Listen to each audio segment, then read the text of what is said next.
monster under the shed. It was a dark, blustery evening at the sheds, and all the engines were settling down in their sheds for the night. "Maybe one of us should tell a story to pass the time, to go to sleep," said Thomas. "Speaking of that, I have a funny story recently," said James. So I listened. "Once upon a time," began James, "there was an engine who was a tender engine from a different railway. It was like an experimental engine. Some of the parts didn't fit together well, but he didn't mind.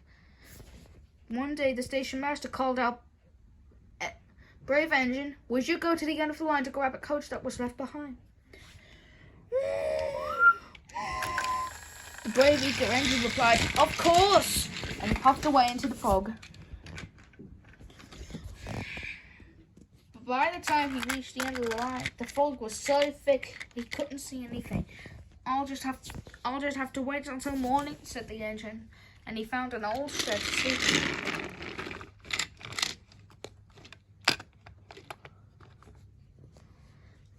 As he slept, he heard a few strange noises coming from below his shed.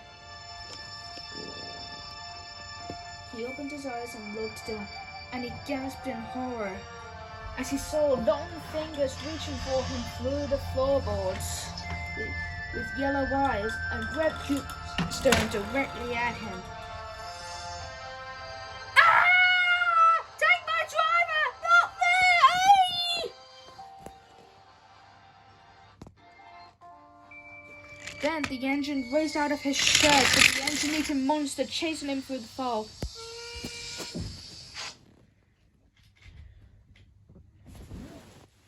The engines were all respectfully silent. What happened next?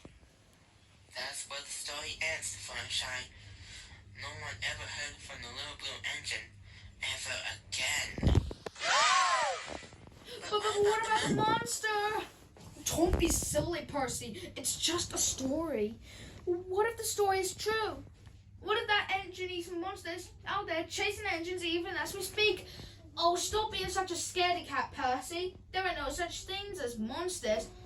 Or is there? Shut up, James!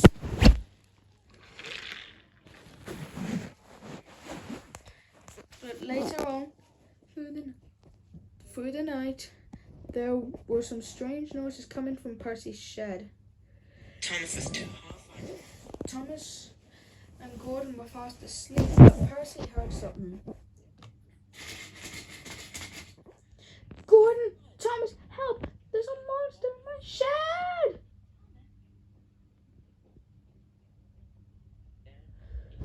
But then it saw that James was shutting a few screws. Help, please, someone.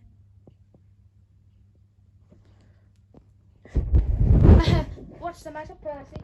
Scared of someone shutting a few trucks?"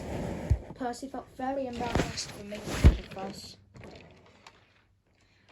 Later on, the next night, Thomas woke with a fright.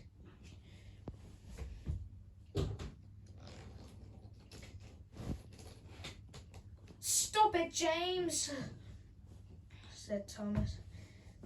But James was already asleep.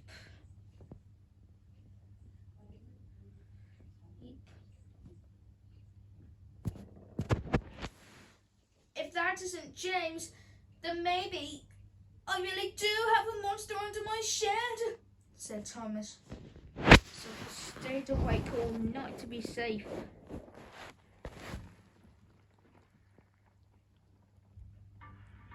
Caitlin, still want a chicken sandwich for lunch?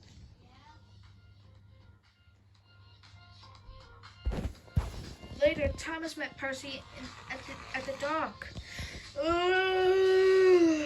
"Did you hear any other strange noises from your shed last night, Percy?"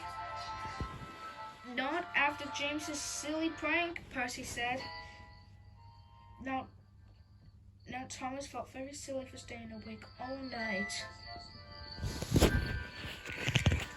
Thomas jumped to the station where the Fat Controller was waiting. Thomas, I am very disappointed with you. You kept on staying awake all night. I'm sorry, sir.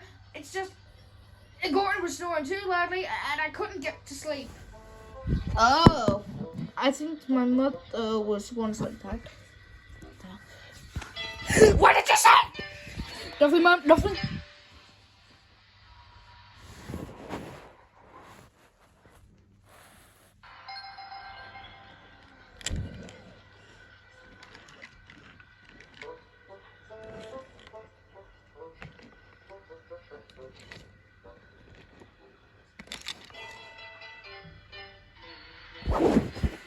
Sometime that night, Thomas woke with a fright. The noises were back, and they were definitely coming from under the shed. Who's there? Thomas whispered into the dark.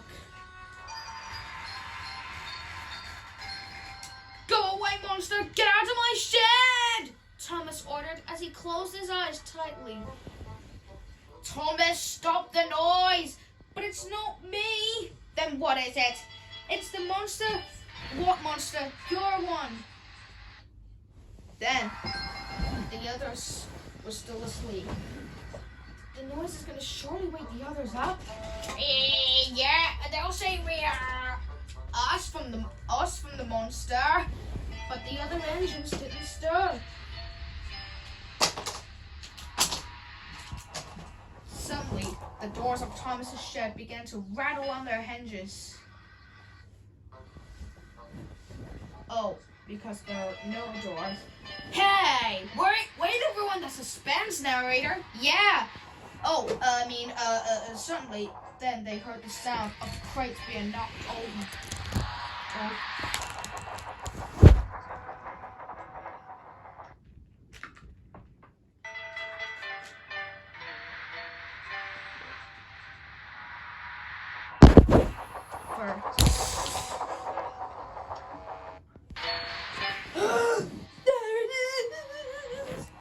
Two engines were too frightened to move.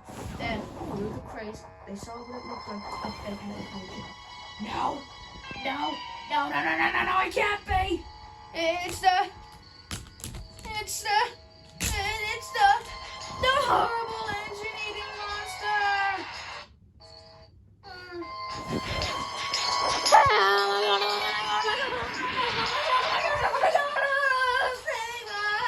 Thomas, I never thought I'd say this, but you've always been a good friend to me over the years. James, my driver, used your finest shovel to clean up after his donkeys.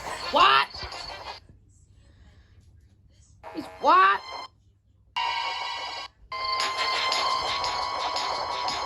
Oh my god, oh my god, oh my god, oh my god, oh my god, oh my god, oh my god, oh my god, oh my god, oh my god, oh my god.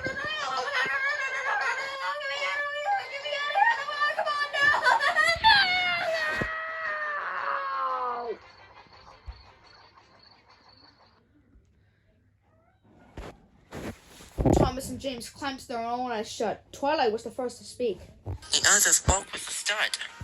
Thomas, what's wrong? With you and James. It was a monster outside. There's the monster outside our shed, Twilight. It wants to eat us. Hey, The monster's now inside your shed. Just open your eyes. The two engines opened their eyes and looked down.